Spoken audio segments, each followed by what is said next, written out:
This is Nova. I'm making her sit on my lap for a few minutes so you can meet her. She's a pound hound. She's a rescue dog. So we don't know her exact birthday, so we make her birthday Christmas Day. Ooh, there she goes. She's like, she's done with us. Done with us. Yeah. Yes. I have a baby goat named Nova. Oh, really? Yeah. Yeah. Because she's got a swirl on her head. Yeah. Oh, like a supernova. Mm-hmm. Yeah. Nova. Yeah, so she's pretty sweet. She's got some grey whiskers. She turns 11 this year, so that's pretty old in dog years. Well, yeah. Yeah. Oh, is she 12? Actually, she's turning 12. Oh. Yeah. She probably has a few years left, I think. She's, living the good life there. Sprightly, loves bouncing around at the beach. Yeah. I've seen her on your Instagram stories sometimes when she likes to go in the tide pools and have a little swim. Yeah, she loves it. Yeah. Well, I want to say thank you for your patience and everybody in the groups for my technological uploading issues. Oh my word. Somebody in the group called it a Mac meltdown, and I had to run some recovery stuff. It was really bad. I thought I lost like pre-recorded videos, and I think I'm back on track. I think things are okay.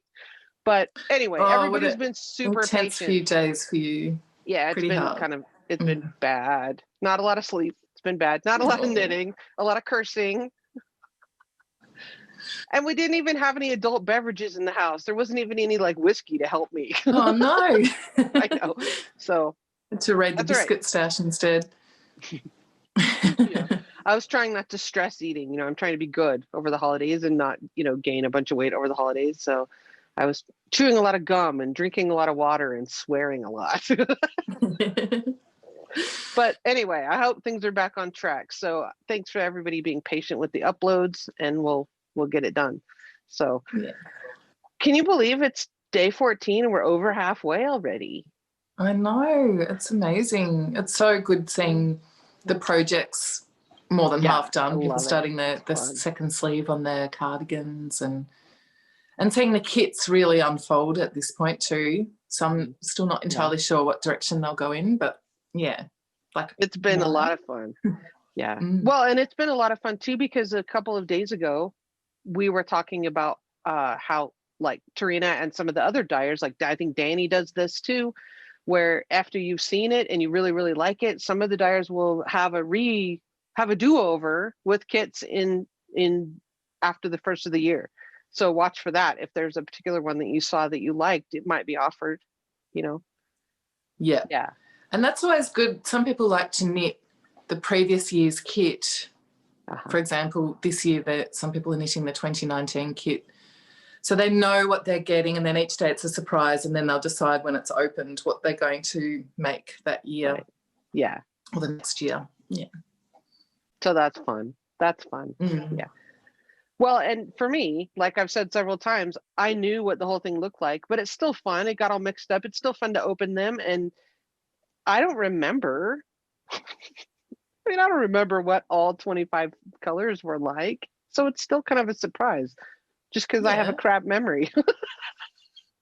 You look at it more carefully each day when you've just got that one new color to look at. You really study it. I think so. Yeah. It's been neat to look at yours too. Yeah. Yeah, I'm ready to open one, actually. Okay. Should we just get into it? Yeah. Yes. Because it's day 14 now, and the last time we recorded was day 12 for me, day 11 for you, because we pre-recorded 1 and then the next day 13's yesterday. Yes. So it's been a couple of days since I've actually opened one. I'm starting to feel the itch. So we've got day 14, which is like, it's like a little Valentine's Day heart. And so the colour is emerald, so you can probably guess what that's going to be. Oh. Ooh. Wow. I have to say that's brighter than I thought it would be, though, for the color name, but that's lovely. Yeah. And I can see how that's going to blend in with that one quite nicely. Which is That was the 13th. Yeah, I'm loving the greens. Very minty and kind of summery. I was just going to say, you love greens. I love green. I do too. Okay. I have mine here. And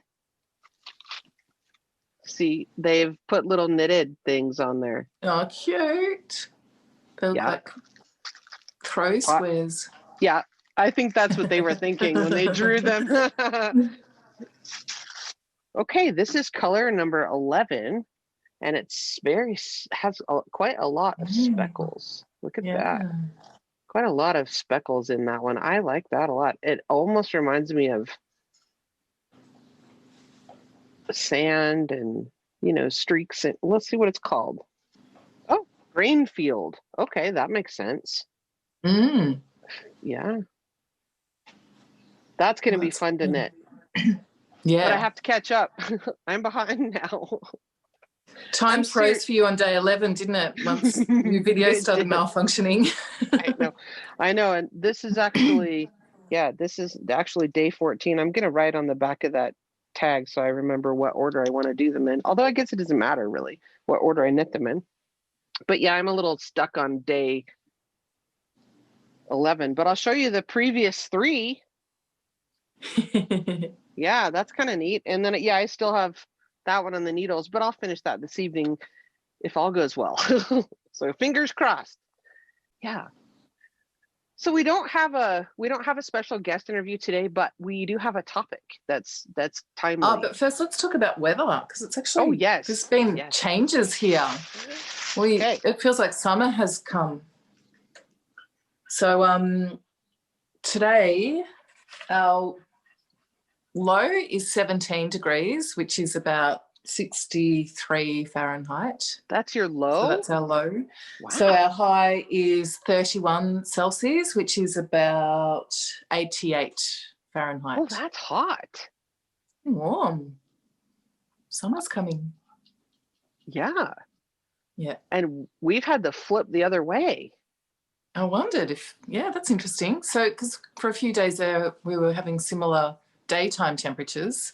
It was getting colder at night for you. But now we've had 4 inches of snow in the last couple of days. While I was cursing at my computer, it was snowing outside and quite cold. The high today has been about 27, 28 Fahrenheit, which is -2 or 3. That's the high. And then at night is being about a negative. Well, at night it's gotten down to 14, 15 degrees Fahrenheit. So that's about -17. Is that right? Wow. I thought I knew. See? Colder than I can imagine. Well, this morning I bundled up and I'm lazy. I just put on my snow pants over my pajama pants and stick on my boots and my wool socks and go. But this morning it was cold enough that the heater in the big stock tank, we have a 300-gallon, big round KAL tank, but the heater didn't keep up. And so I was chopping ice, and then I have this pitchfork thing to lift the ice chunks out after I break them up. And there was a good 2 inches of ice on the top of the tank that I broke out. Wow. Yeah. Because the heater just can't keep up. You move out the ice, and then what do you do? And that's just to make it less icy so the heater can defrost the rest of the water. Well, no, because it was frozen over. They can't get a drink. Yeah. Okay, so you're just chipping it away so they can actually get to the water. Yeah. And yeah. So I chip that off. It's about a 6-foot diameter tank, and I take all the ice out and then put more water in. And then the heater will keep up pretty well during the day, and it'll freeze over again tonight, I'm sure. So, but they'll have a chance to get a drink several times, before it freezes over again overnight. Yeah. And then we just do that every day. Far out. So, yeah. Wow. Yeah. But then the goats that are inside, they're a little more spoiled. They get put in at night, and I close them in the barn at night because we have coyotes and things that will eat baby goats. And they've got a plastic heated water bucket that you just literally plug it into the wall, and that won't freeze because it's inside. It's in the barn. So that won't freeze. And then we refill that every day, twice a day, really. Yeah. And they have plenty of hay. They're pretty spoiled, really. Yeah. So yeah, it is cold. Winter. Yeah, it's winter. It's winter now. Yeah. And it's summer for you. It seems like it's settled in to the correct season. We're getting our contrasting weather conditions. Yeah. I don't know. We'll have a white Christmas or not. We'll see. I don't know. I don't know. I think it's going to warm up a bit next week. I think we have highs in the 40s. So the little bit of snow we have will likely melt in the next few days. Okay. Probably. So do you usually have a white Christmas, or is it mixed? Sometimes it's really, really cold, but it's just brown and no snow and, it's a brown Christmas. But yeah, I was telling a friend of mine about, just the whole idea of having Christmas in the summertime in Australia. That's just such a crazy idea to me. And it's fun because Felix has finished school, so he finished a week or two ago now, so it's this 8-week summer break for him. Yeah. And it's always really nice having that over Christmas. It's kind of that fun end of year free feeling. Usually go away on a holiday after Christmas. It's pretty traditional for everyone to head off to the beach, right, or wherever. But beach is common. Sure. And we have a break. The kids will have a break in their school semester from fall semester to spring semester. They'll have 2 weeks off usually at Christmas, where they're going to help me clean my desk. Yeah. And that's just nice to have that break between semesters and then, start in again after the first of the year. So yeah, especially to enjoy Christmas together, hang out. Yep. So are you Christmas knitting? No, I'm still slowly knitting. Yeah, Christmas knitting is less of a thing here because it's not so cold. So making hats and things for presents, I still do, but not often. A tea cozy for my honey, although I don't know if I'll get one done this year, but it's been a couple of years. His one's holding up pretty well though, so he doesn't need one. Yeah, I haven't got anything. I did make last year, was it last year? A beer cooler cover for my dad because he loves a beer. A beer cozy, right? Yeah, beer cozy. It's a can cozy or a bottle, either. Yeah. So, and he loved that, and I made it in a beautiful yarn that's kind of beer colour, like a sort of honey-coloured yarn. Do you have the pattern for the can cozy or the bottle cozy? I made it up, and I had meant to, it's one of those ones that one day we'll write up.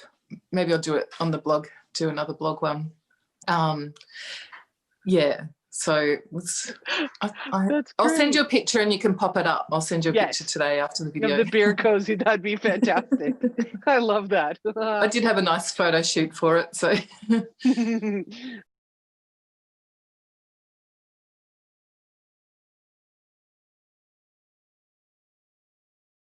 And he did appreciate that because he doesn't really wear hats or knitted things particularly, so it's hard to know. And this is the knit-worthy thing, isn't it? It is. What do we knit our loved ones? Well, I've worked this out over the years, and I am pretty strongly opinionated about this. And I will just preface our conversation with that. I certainly understand that everybody has their own opinions, and that's totally fine. You don't have to agree with me, and that's totally fine. Yeah. There are very few people in my life that I consider knit-worthy. And that's not a slam against those people because I love those people, and some of them are dear, dear friends. And it's not that they're not high up in my estimation of human worthiness. That's not like that at all. Mm-hmm. It's simply that I wouldn't knit for them because I don't think they're not into it. And that's totally fine. They don't value that in the same way that I do. And I should not expect them to. So just because something is super awesome to me and, this is a fantastic pair of socks and it took me 40 hours to make and you should love it, just like I would love it. Well, maybe they don't. And so I need to respect that. Just because I think it's awesome doesn't mean they do. But I love those people. It's just not their jam. It's not their thing, you know? Yeah. So in my estimation, that puts them in the not knit-worthy column. And it's not a bad thing. That's not a negative in my view, because it just means that it's not their thing, and that's totally okay. It's all right. So accepting that, I needed to show them that I care for them in another way that's valuable to them. It's just like, you know, I don't know, there's some book, I'm sure there's lots of them, about the love languages and, you know, people's currency. You know, a knitted item isn't their currency. They don't value that in the same way that and that's totally fine. Yeah. And, you know, it's understandable when people give you a gift that, whether they made it or not, you know, if it's not your thing, you appreciate the gesture and thought, but maybe you're not going to use it because it's not really. Yeah. It's not your currency. It's not what you value or what you will know you will use. And that's totally fine. And so I have been able to sort out which people would appreciate a knitted thing. And I'm happy to knit for those people, because I know that not only do they understand the work involved, but they would use it because they would love it, because it is important to them. Like my kids. Which I did make a gift, actually. Andy's getting a hat. Well, that's right. You showed it. I showed it. I forgot about that. So there is a knitted hat, which he will wear. He wears the hats I make him, and so that's nice. But yeah, and he understands. Frustrating to knit something for someone and then never see it again when you think, oh, maybe it kind of fell flat. Yeah. You're like, can I have that back? Or once it was brought back out to me full of moth holes, and I was asked if I could fix the holes, and I was just like, oh. Ouch. Well, and then that's the other thing, is lots of people talk about, well, like if they're going to knit for a new baby, for example, they'll say, well, I'm going to use acrylic because it's washable. Well, I have strong opinions about that too. I think that, first of all, wool is a natural fabric and it's wonderful, and it's fire retardant. So that's good for baby sleepwear. You know, they'd always have the label on there about them being fire resistant, and that's important with kids' bedding and stuff. Acrylic is not fire retardant, and if it ever caught fire, it would just melt like plastic, and that's nasty. And as many good wools out there now that are superwash wool, or, you know, if somebody's knit-worthy, throw it in the washing machine. Yeah. And if someone's knit-worthy, quote unquote knit-worthy, then they're going to appreciate it. And, you know, they would appreciate a little tag or a little card that has care instructions, you know. And I don't think it's a lot to just throw a little garment in the sink and soak it for a while and then pop it out to dry. It's not mash it out on a towel, roll it up, step on it. Yeah. That's what I do. And then, you know, hang it up somewhere to dry. Yeah. Yeah. Or lay it flat for a garment. Yeah. But yeah, you know, I would not be, I love wool and would appreciate those kind of gifts. So, and take care of them. Yeah. So, yeah. And there were, when Felix was young, we were handed down a few from, and a couple that were knit for him. And it was just the specialist things to put him in those garments that people had made or his cousins had worn, or even some that I found in the thrift store. I just cherish those handmade wool garments and don't mind hand washing them. So I would be knit-worthy. Yes, you would be. You would be. So what is your criteria for knit-worthiness? After a little, I am largely a selfish knitter, so I do knit a lot for myself anyway. And partly I like to keep my samples. I've given a few away and then I miss them, so that's kind of hard. And they've gone to good homes. It's not so much that, but a couple have been real favourites, so I've shared them with people because they're favourites, and then they're ones that I keep wanting to share again, like on these videos or you know, in a talk or something. So but that does mean I have way too many samples, and I do think I should give some of these away. Who would I give them to? So that's kind of complicated to figure out where to send them. As a designer, it is, because as a designer you have a large library of samples because that's useful to you. They are. But I wonder, I mean, it's maybe photographs wouldn't be as effective, maybe, to be able to show. Not for all of them. I mean, I do not need all the samples that I have. And I have thought about maybe donating some to some causes where people are collecting knitwear for people who really value it, like in a cooler climate where they need more things sent to them. So people who value the warmth that it gives and then maybe appreciate that it's a nice item. Maybe they like the item as well. Right. But I think my criteria now for knit-worthy is a request would be appreciated. If someone said, and I do that when my nieces have said, oh, I like that, they'll point to something on Instagram, that's when I will knit. So a direct request, and then I know what they'll like and the colours. I'll ask them which colours and And I have mixed feelings about the request thing because I've had people say to me, "Oh, will you knit me a pair of socks?" And they have no idea what that entails. Like they don't know, or they'll say, "Well, what would you charge me?" Like if it's just an acquaintance or someone in the community, and then how do you decide that? Because their mindset is a pair of socks from like a department store, or something like that. They don't understand that it's handmade. They don't have that. They don't have a clue because they're not crafters. They don't really know that it would take hours and hours to do that. And it's, 9 stitches per inch or whatever. Like they don't have any frame of reference for that. And that's not their fault. They just don't know. Yeah, that's true. I wouldn't.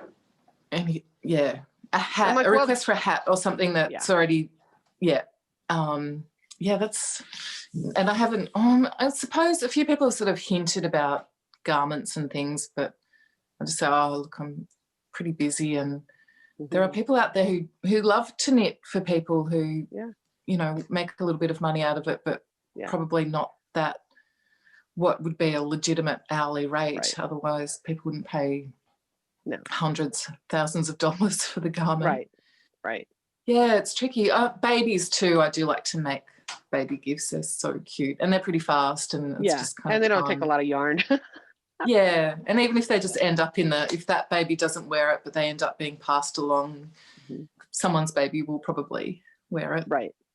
I don't think it's selfish to knit for yourself. I think that as women, we are caregivers, right? We are mothers. We are the caregivers of our communities oftentimes, and sometimes our own parents as well. And so we're in that mode culturally. And so we think that if we do something for ourselves, that it's selfish. And I don't think that's true. And I'm trying to fight that for myself, because it's okay. It's okay to do things for yourself. And it's all right because, like, especially for you, for example, you're knitting patterns, you're knitting things for yourself, but then you're putting it out there and sharing it with everyone. I mean, and then that's awesome, right? Yeah. I don't think it's and selfish it's also at all. that practical thing of making clothes that fit, that I feel good in, and, that we talked about the other day. So, rather than going and buying something, I'll make it, and that takes time, but generally it'll be a thing that I will then want to wear and wear and wear. And and even though it might take me, how many hours it is to make a pair of socks, those socks I've made will last for 5 or 6 years if they're cared for properly. And I love doing it. And maybe that skein of yarn was $30, but okay, so what? And then if you knit them for the person who asked for them and then they're just a little bit not right for them, they never wear them, that's kind of disappointing. So I will knit socks or anything really for people that I know that will care for them and enjoy them. And there are very few of those people in my life. I tend to make a lot of food gifts over Christmas. I like to give, like, mustard is one that I regularly do. You make mustard? I make mustard. Oh. Yeah. I've started experimenting this year a bit with salts. I've been making rosemary salt, so I thought little packets of salts would be a nice gift. Yeah, so it's not so much about, like, it's still a token gesture, but it's not an extravagant gesture, but hopefully something meaningful. That people like. So usually I'll do a big batch of something and everyone gets it. Panforte, that beautiful chocolate Italian, I'll find a recipe and send it, and you can link it in the profile, but it's a really delicious, heavy, it's not really a cake, it's kind of sticky, it's got nuts and fruits. It's like it would be a good winter food for you to snack on before you go out and chip ice. I and love you that. Slice it. And so it's just a delicious treat. Is it like fruit cake? No, it's not. It doesn't. I can't remember if it's got flour. There's not much. It's probably more a confectionery than a cake. Okay. Yeah. All right. So we'll look for the recipe, because I can envision people watching this getting frustrated with me because I don't know what you're talking about. So things like that I like to make and give as a gift, and shortbread. Yeah. That's much quicker than knitting a hat. Oh yeah, super easy gift is sugared nuts. So if you had like cashews, almonds, you could do peanuts, you can do anything like that, and you put it in a little bit of butter and a hot skillet, like a cast iron skillet, and you put in the sugar and I forget, like cinnamon and things like that. And as it starts to warm, as the sugar starts to warm, it starts to stick to itself a little bit, and it almost gets a little hairy looking, which sounds unappetizing, but I don't know how else to describe it. But then you put the nuts in and you spin it around, and the humidity from it all makes it stick. And so then they're sugared nuts, and it only takes, a couple of minutes, really. That's awesome. And then you just put them in little bags or something. Yeah, a little tin, or those little waxed, little bags or. Yeah. I was just thinking you could do chili ones, but you probably wouldn't do that with the sugar. Yeah, so I've got walnuts and brown sugar, the soft, I don't know what you call it there. It's not, we call it brown sugar. Yeah, we have brown sugar. I thought you meant it was something different than normal brown sugar. No, I just wasn't sure because I know we call it icing sugar. You call it confectioner's sugar. Right, so right. It's got a couple of different names. Mm-hmm. Powdered sugar, yeah. Yeah. I get brown sugar and walnuts and a hot pan, but no butter. I haven't tried it with butter, and just put that and just quickly let that sugar sort of melt on the walnuts, and I take it off the heat and it hardens, and so they're a little bit caramelized, and it's really nice on salads, really nice with goat's cheese. But I haven't tried it with the butter, so that sounds like a slightly different approach. Yeah. And I would prefer pecans, I think. Or they say in the South, pecans. I say pecans. That's what we say, pecans, yeah. Pecan, yeah. So I don't care for walnuts very much, but I love pecans. Yeah. And cashews are my favorite, and pistachios. Mm-hmm. Walnuts are pretty good in a savoury dish done that way, so it could be worth trying. You might like them, might grow to like them if they're covered in sugar. Sure. I'll eat anything if it's covered in sugar. Yeah, it's fun making food gifts. I like it. And people seem to appreciate that. And I think that's, especially the older we get, like I don't need anything. I don't need any items. I don't need any clothes. I don't need anything. And if there is something that I need, I'm more likely to do the research about it and buy what I want. But I like food, and I like it when people give me consumable gifts like that. It's not, I don't need any more things that are just going to clutter and hang around my house. We already talked about how I have a clutter problem. Yeah. So, I love, my mother makes this Christmas bread. And whenever my mom asks me what I want for Christmas, that's what I tell her. I want her to make this. It's a Christmas wreath, and it's a bread that's made in the shape of a wreath. And inside there's, brown sugar and butter. So it's kind of like a cinnamon roll in that way. But there's also pecan nuts that you want. But just the bread that it's a sweet, it's a sweet bread. And it's just wonderful. And she puts a little icing on top, and it's lovely with, a cup of tea. Oh, that's such a special gift, isn't it? That your mom makes for you. I have memories. Well, I have an association though. My daughter was born right after the first of the year, right after New Year's. And so we had one of these left from Christmas that we had in the freezer, and we brought it out. And when we would get up in the night with my oldest daughter, when she was first born, she needed to eat in the middle of the night. And my husband would get up and cut some of that. And I'd sit in the recliner with the baby, and he would bring me a warm piece of that Christmas bread. No. Well, in the middle of the night. And then we would sit there and feed the baby together and eat that. Nice. Yeah. Oh, that's pretty special. Yeah. And now she's big, and we still love it. Yeah. Ornaments are a good gift too, though, aren't they? We talked about Christmas ornaments. Yeah, because that's a treasure that people, like, it's an object that can be clutter, but it's got a purpose, really, doesn't it? Yeah, but it's a seasonal. It's a seasonal, and I would make somebody one of those. It's a couple hours, and so that's a knit-worthy time factor, not too long. Yeah, right. Yeah, absolutely, and those are really fun to put in those care packages of sweets, or just to mail in a card. I did that. I didn't want to mail. I have a niece that lives all the way on the other side of the country, and I didn't want to. The post was pretty slow, and so I wasn't necessarily going to mail food just because I didn't know how long it would take, and so I just got a little envelope, a bigger envelope, and I put a Christmas card and some photos and one of those, little ornaments in there, and that's special.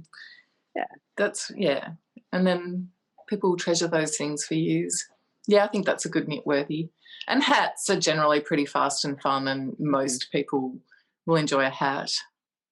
Speaking of the ornaments, have you seen that ornament pattern about it's a knitted ornament pattern, and it has a dumpster, and it has a flames coming out of it. It says 2020.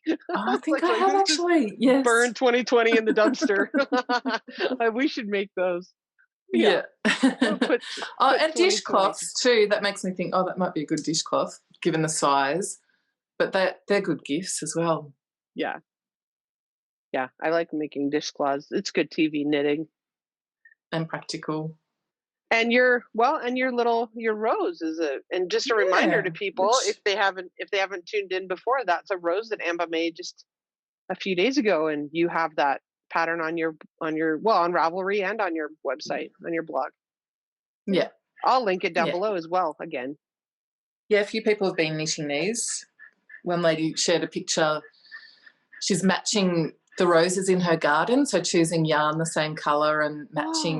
So she knit a beautiful pink one, a really deep pink. It's so lovely to see it next to her actual roses. So I don't know. I think I'm not going to do. I have a couple of Christmas things I am making, but I should probably set aside my squares and get those done. We'll see. But nobody's expecting them. If the recipients get them, it will be a total surprise. Like, no one's expecting it or anything. So if it happens, then great. If not, then they can be given after the first of the year too, because it's more like an appreciation thing. And so if it happens before Christmas, great. And if not, that's not a big deal. So, because I'm in Afghan square. Throws. Yeah. Yeah. I'm in the throes of the throw. Okay, that was cheesy. Yeah. So would the recipients, if you talked about what you're knitting on this show, would they know? Are they watching? I don't know. I don't know. I'll give you a little hint. It's doubtful. They're watching. So we had in September, we had a knit along for felted clogs. And so I'm making slippers for someone. Oh, wow. And so that will be, all that will be all felted down. And so this I have, and then you knit. Have you seen these? Yeah, I haven't made them, but yeah. Well, the ones I'm wearing, and so the unfelted version is huge, obviously, but this, you know, this sole will get seamed up, and then there'll be an outer sole, so it's double thickness. So I'm knitting a pair of these for someone, and then I have a pair of socks on the needles for someone else. So, but yeah, socks take quite some time, and it's doubtful I'll get that done before in a timely way. Yeah, it's a big project. Yeah, those slippers, I mean, I could conceivably knock those out in a weekend, but I just we've already done one. Yep. Most of one. 3/4 of one. Yeah.